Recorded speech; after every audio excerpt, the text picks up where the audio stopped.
മണ്ണിലെ അതീവ സുരക്ഷാ മേഖലയിൽ പോലും രാഷ്ട്രതലവന്മാർക്ക് സംരക്ഷണം നൽകാൻ കഴിയാത്ത അമേരിക്ക ലോകം നന്നാക്കാൻ ഇറങ്ങി പുറപ്പെടുന്നത് പരിഹാസ്യമല്ലാതെ മറ്റെന്താണ്? ഡൊണാൾഡ് ട്രംപിനോടുള്ള ആഭ്യന്തര വിരോധം വധശ്രമങ്ങളായി ആവർത്തിക്കപ്പെടുമ്പോൾ ജനാധിപത്യത്തിന്റെ കാവലാളുകൾ എന്ന അമേരിക്കയുടെ അവകാശവാദം വെറും പൊള്ളയാണെന്ന് ഈ സുരക്ഷാ വീഴ്ച ഒരിക്കൽ കൂടി തെളിയിക്കുകയാണ്. സ്വന്തം വീട് കാക്കാൻ കഴിവില്ലാത്തവർ ലോക സമാധാനത്തിന് മുതിരുന്നത് എന്നതാണ് സത്യം. ആർക്കും ട്രംപിനെ ഇഷ്ടമല്ല. അതാണ് നിരന്തരം അദ്ദേഹം ആക്രമിക്കപ്പെടുകയും ചെയ്യുന്നത്. എന്തുകൊണ്ടായിരിക്കണം നിരന്തരം ഇങ്ങനെ അമേരിക്കയിൽ സംഭവിക്കുന്നത് എന്നതിനെ കുറിച്ചുള്ള നിങ്ങളുടെ അഭിപ്രായം കമന്റ് ആയിട്ട് രേഖപ്പെടുത്തൂ. നമുക്ക് എന്താണ് സംഭവിച്ചത് എന്നും എന്തുകൊണ്ട് ഇത് സംഭവിക്കുന്നു എന്നും നമുക്ക് നോക്കാം. കഴിഞ്ഞ ദിവസം ഒരു വാർത്ത കണ്ടു. വാഷിംഗ്ടണിലെ പ്രമുഖ രാഷ്ട്രീയ മാധ്യമ സംഗമമായിട്ടുള്ള വൈറ്റ് ഹൗസ് കറസ്പോണ്ടൻസ് ഉണ്ടായ സുരക്ഷാ വീഴ്ചയും തുടർന്നുണ്ടായ വെടിവെപ്പും കടുത്ത ആശങ്കയാണ് സൃഷ്ടിച്ചിരിക്കുന്നത് എന്നതാണ് ആ വാർത്ത. സംഭവവുമായി ബന്ധപ്പെട്ട് 31 വയസ്സുകാരനായിട്ടുള്ള കോൾ അലൻ എന്നയാളെ സുരക്ഷാ ഉദ്യോഗസ്ഥർ പിടികൂടുകയും ചെയ്തിട്ടുണ്ട്. സുരക്ഷാ വലയം ലംഘിച്ച് മെറ്റൽ ഡിറ്റക്ടറിലൂടെ ഇയാൾ ഓടിക്കയറുന്ന ദൃശ്യങ്ങൾ CCTV ക്യാമറയിലും പതിഞ്ഞിട്ടുണ്ട്. ഈ നുഴഞ്ഞുകയറ്റത്തിന് തൊട്ടു പിന്നാലെയാണ് ഹോട്ടലിലെ തിങ്ങി നിറഞ്ഞ ബാൽറൂമിനുള്ളിൽ വെടിവെപ്പ് നടന്നതായിട്ടുള്ള റിപ്പോർട്ടുകളും പുറത്തു വന്നത്. ബാൽറൂമിനുള്ളിൽ വെടിയൊച്ച കേട്ടതോടെ പരിപാടിയിൽ പങ്കെടുക്കാനെത്തിയ അതിഥികൾ പരിഭ്രാന്തരായി ചിതറിയോടുകയായിരുന്നു. ഈ സമയം വേദിയിൽ ഉണ്ടായിരുന്ന പ്രസിഡന്റ് ഡൊണാൾഡ് ട്രംപ്, പ്രഥമ വനിത Melania Trump, vice president JD Vance എന്നിവർ സുരക്ഷാ ഭീഷണിയിലായി.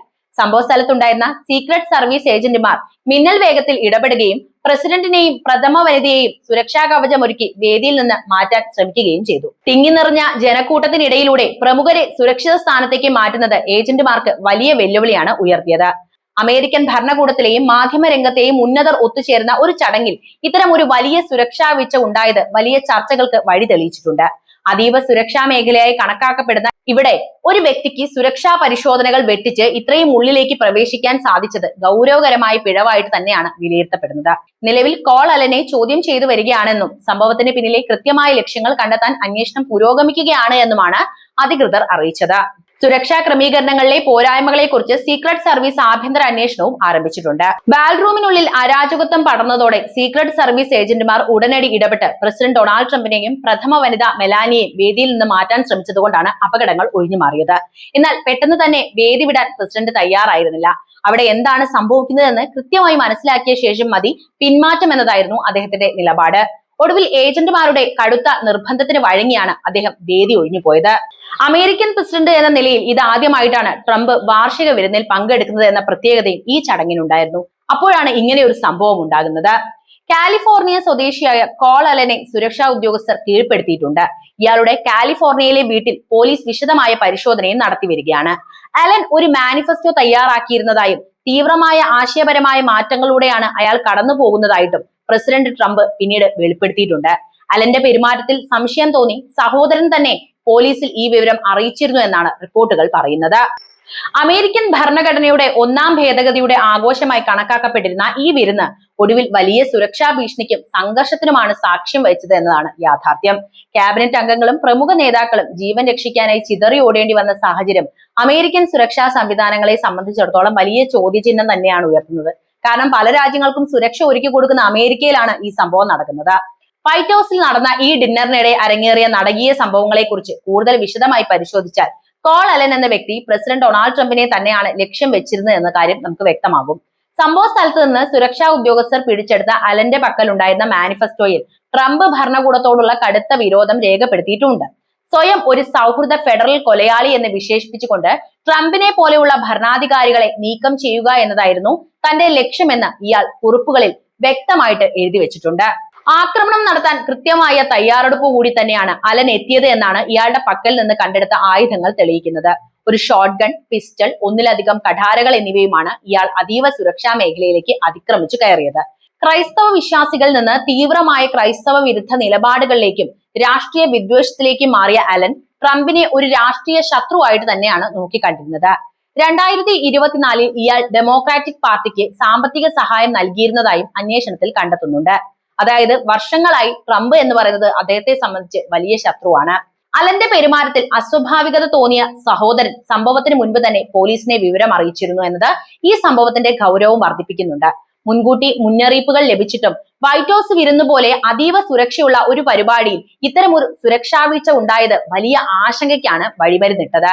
പ്രസിഡന്റ് ട്രംപിനെ ലക്ഷ്യം വെച്ച് അടുത്ത കാലത്തുണ്ടായ 3ാമത്തെ വലിയ വധശ്രമമായിട്ടാണ് സുരക്ഷാ ഏജൻസികൾ ഈ സംഭവത്തെ ഇപ്പോൾ വിലയിരുത്തുന്നത്. ഇയാളുടെ കാലിഫോർണിയയിലെ വീട്ടിൽ നടത്തിയ പരിശോധനയിൽ നിന്ന് ഇയാളുടെ തീവ്രവാദ സ്വഭാവമുള്ള ആശയമാറ്റങ്ങളെ കുറിച്ച് കൂടുതൽ തെളിവുകളും പോലീസിന് ലഭിച്ചിട്ടുണ്ട്. ഇത് ആദ്യത്തെയോ അവസാനത്തെയോ സംഭവമല്ല. അമേരിക്കയിൽ ഇത്തരം സംഭവങ്ങൾ വർദ്ധിച്ചു വരുന്നതിന് പിന്നിൽ സങ്കീർണമായ പല കാരണങ്ങളുമുണ്ട്. രാജ്യത്തെ രാഷ്ട്രീയ സാഹചര്യം കടുത്ത രീതിയിൽ വിഭജിക്കപ്പെട്ടിരിക്കുന്നതും രാഷ്ട്രീയ വിയോജിപ്പുകൾ വ്യക്തിപരമായ ശത്രുതയായി മാറുന്നതും ഇതിന്റെ പ്രധാന കാരണങ്ങളിൽ ഒന്നാണ്. അതോടൊപ്പം തന്നെ തോക്കുകൾ എളുപ്പത്തിൽ കൈവശം വെക്കാൻ സാധിക്കുന്ന നിയമങ്ങളും സോഷ്യൽ മീഡിയ വഴിയുള്ള തീവ്രമായ ആശയ പ്രചാരണങ്ങളും മാനസികമായി അസ്ഥിരതയുള്ള വ്യക്തികളെ അക്രമാസക്തമായ നീക്കങ്ങളിലേക്ക് നയിക്കുകയും ചെയ്യുന്നു. ഇത്തരം സംഭവങ്ങൾ ഭരണകൂടത്തിനെതിരെയുള്ള പോരാട്ടമായി തെറ്റായി വ്യാഖ്യാനിക്കപ്പെടുന്നതും സുരക്ഷാ ഏജൻസികൾക്ക് വലിയ വെല്ലുവിളി തന്നെയാണ് ഉയർത്തുന്നത്. ഡൊണാൾഡ് ട്രംപിനെ സംബന്ധിച്ചിടത്തോളം ഇത് അദ്ദേഹത്തിന് നേരെ നടക്കുന്ന ആദ്യത്തെ വധശ്രമം ഒന്നുമല്ല. 2024 പെൻസിൽവാനിയയിലെ തെരഞ്ഞെടുപ്പ് റാലിക്കിടെ നടന്ന വെടിവെപ്പിൽ അദ്ദേഹത്തിന്റെ ചെവിക്ക് പരിക്കേറ്റ സംഭവം നമുക്ക് ഓർമ്മയുണ്ട്. തുടർന്ന് ഫ്ലോറിഡയിലെ അദ്ദേഹത്തിന്റെ ഗോൾഫ് ക്ലബിന് സമീപം വെച്ച് തോക്കുമായി ഒരാൾ പിടിയിലായതും മാറേ ലാഗോ വസതിക്ക് നേരെ നുഴഞ്ഞുകയറ്റ ശ്രമങ്ങൾ ഉണ്ടായതും വലിയ വാർത്താ പ്രാധാന്യം നേടിയ കാര്യങ്ങളാണ്. ഈ സംഭവം ഉൾപ്പെടെ കണക്കിലെടുത്താൽ കഴിഞ്ഞ കുറച്ച് വർഷങ്ങൾക്കിടയിൽ അദ്ദേഹം നേരിടുന്നത് 4ാമത്തെ പ്രധാന സുരക്ഷാ ഭീഷണി തന്നെയാണ്. അമേരിക്കൻ ചരിത്രത്തിൽ ഇതിനു മുൻപും പ്രസിഡന്റുമാർക്ക് നേരെ സമാനമായ ആക്രമണങ്ങൾ ഉണ്ടായിട്ടുണ്ട് എങ്കിലും ഒരേ വ്യക്തിയെ ലക്ഷ്യം വെച്ച് ഇത്രയധികം വധശ്രമങ്ങൾ തുടർച്ചയായി ഉണ്ടാകുന്നത് അത്യപൂർവം തന്നെയാണ്. ഇത് അമേരിക്കൻ രാഷ്ട്രീയത്തിലെ വർദ്ധിച്ചു വരുന്ന അസഹിഷ്ണുതയെയും സുരക്ഷാ സംവിധാനങ്ങളിലെ പോരായ്മകളെയും ഒരിക്കൽ കൂടി ചർച്ചാ വിഷയമാക്കുകയാണ് എന്ന കാര്യം കൂടി പറഞ്ഞു വെക്കേണ്ടതുണ്ട്. ഇനി നമ്മുടെ വിഷയത്തിലേക്ക് വരാം. ലോകമെമ്പാടും ജനാധിപത്യത്തിന്റെ കാവലാളായി സ്വയം അവരോധിക്കുകയും മറ്റു രാജ്യങ്ങളിൽ സമാധാനം സ്ഥാപിക്കാൻ മുൻകൈ എടുക്കുകയും ചെയ്യുന്ന അമേരിക്ക സ്വന്തം മണ്ണിൽ നേരിടുന്ന ആഭ്യന്തര വെല്ലുവിളികൾ അങ്ങേയറ്റം ഗൗരവകരമായി കാണണം. വൈറ്റ് ഹൗസ് കറസ്പോണ്ടൻസ് ഡിന്നർ പോലുള്ള അതീവ സുരക്ഷയുള്ള വേദികളിൽ പോലും ഒരു സാധാരണക്കാരന് ആയുധങ്ങളുമായി അതിക്രമിച്ചു കയറാൻ സാധിക്കുന്നു എന്നത് ആഗോളതലത്തിൽ അമേരിക്കയുടെ സുരക്ഷാ പ്രതിച്ഛായയ്ക്ക് വലിയ മങ്ങലേൽപ്പിച്ച കാര്യം തന്നെയാണ്. ജനാധിപത്യ മൂല്യങ്ങൾ പ്രസംഗിക്കുമ്പോഴും സ്വന്തം രാജ്യത്തെ ജനതയ്ക്കിടയിലെ രാഷ്ട്രീയ ധ്രുവീകരണവും വിദ്വേഷവും നിയന്ത്രിക്കാൻ സാധിക്കാത്തത് ആധുനിക അമേരിക്കൻ ഭരണകൂടം നേരിടുന്ന ഏറ്റവും വലിയ വൈരുദ്ധ്യമാണ്. നിങ്ങൾ ഉണ്ടാക്കിയത് തന്നെയാണ് നിങ്ങൾ ഇപ്പോൾ കൊയ്യുന്നത് എന്ന് പറയേണ്ടിയിരിക്കുന്നു. അമേരിക്കൻ ജനാധിപത്യത്തിന്റെ നെടുന്തൂണായ പത്രസ്വാതന്ത്ര്യത്തെയും ഭരണഘടനയുടെ 1ാം ഭേദഗതിയെയും ആഘോഷിക്കുന്ന ഒരു ചടങ്ങ് ചോരക്കളമായി മാറാൻ സെക്കൻഡുകൾ മാത്രം മതിയായിരുന്നു എന്നത് ഭയപ്പെടുത്തുന്ന യാഥാർത്ഥ്യമാണ്. രാഷ്ട്രീയ നേതാക്കൾക്ക് നേരെ തുടർച്ചയായി ഉണ്ടാകുന്ന വധശ്രമങ്ങൾ സൂചിപ്പിക്കുന്നത് അമേരിക്കൻ സമൂഹം ഇന്ന് എത്രത്തോളം അക്രമാസക്തമായി വിഭജിക്കപ്പെട്ടിരിക്കുന്നു എന്നതാണ്. ഡൊണാൾഡ് ട്രംപിനെ ലക്ഷ്യം വെച്ച് നടന്ന ഈ പുതിയ ആക്രമണ ശ്രമം ആ രാജ്യത്തെ സുരക്ഷാ ഏജൻസികളുടെ പരാജയത്തെ മാത്രമല്ല മറിച്ച് വിയോജിപ്പുകളെ കായികമായി നേരിടാനുള്ള ഒരു വിഭാഗം ജനങ്ങളുടെ പ്രവണതയെയും തുറന്നു കാണിക്കുന്നു. ലോക സമാധാനത്തിനായി കോടിക്കണക്കിന് ഡോളർ ചിലവാക്കുന്ന ഒരു രാജ്യം സ്വന്തം തലസ്ഥാനത്തെ ബാൾ റൂമുകളിൽ നേതാക്കൾക്ക് സുരക്ഷ ഉറപ്പാക്കാൻ പാടുപെടുന്നത് ലോകത്തിന് മുന്നിൽ വിരോധാഭാസമായി തന്നെയാണ് മാറുന്നത്. കോൾ അലനെ പോലെയുള്ള വ്യക്തികൾ തീവ്രമായ ആശയങ്ങളിലേക്ക് ആകൃഷ്ടരാകുന്നതും തോക്കുകൾ എളുപ്പത്തിൽ കൈക്കലാക്കി വിനാശകരമായ നീക്കങ്ങൾ നടത്തുന്നതും അമേരിക്കൻ നിയമവ്യവസ്ഥയിലെ പാളിച്ചകളെ തന്നെയാണ് കാണിക്കുന്നത്. കുടുംബാംഗങ്ങൾ നൽകുന്ന മുൻകൂർ മുന്നറിയിപ്പുകൾ പോലും കൃത്യസമയത്ത് പരിശോധിക്കപ്പെട്ടിട്ടില്ല എന്നത് സുരക്ഷാ സംവിധാനങ്ങളിലെ ഏകോപനമില്ലായ്മയെ സൂചിപ്പിക്കുന്നു. ലോകം മുഴുവൻ ജനാധിപത്യത്തിന്റെ മാതൃകയായി നോക്കിക്കാണുന്ന ഒരു രാഷ്ട്രത്തിൽ അധികാര കൈമാറ്റങ്ങളും രാഷ്ട്രീയ ചർച്ചകളും ഭയരഹിതമായി നടക്കേണ്ടതിന് പകരം വെടിയൊച്ചകൾക്കിടയിൽ നടക്കേണ്ടി വരുന്നത് ആ രാജ്യത്തിന്റെ നൈതികമായ തകർച്ചയുടെ ലക്ഷണമാണ്. പല രാജ്യങ്ങളോടും ചെയ്ത ക്രൂരതയുടെ പ്രതികാരവും.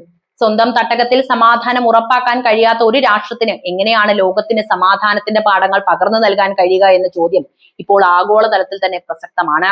രാഷ്ട്രീയ വിദ്വേഷം വ്യക്തിപരമായ ആക്രമണമായി മാറുന്ന ഒരു അവസ്ഥയെ മറികടക്കാൻ സുരക്ഷാ ഏജൻസികളുടെ ഇടപെടൽ മാത്രം പോരാതെ വരും. മറിച്ച് സമൂഹത്തിന്റെ താഴെത്തട്ടിൽ നിന്നുള്ള മാറ്റവും രാഷ്ട്രീയ പക്വതയും അനിവാര്യമാണ്.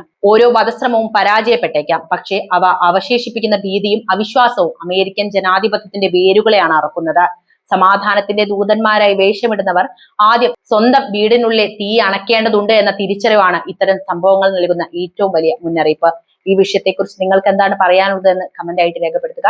വീഡിയോ ഇഷ്ടമാവുകയാണെങ്കിൽ ലൈക്ക് ചെയ്യാനും ഷെയർ ചെയ്യാനും ചാനൽ സബ്സ്ക്രൈബ് ചെയ്യാനും ശ്രദ്ധിക്കുമല്ലോ.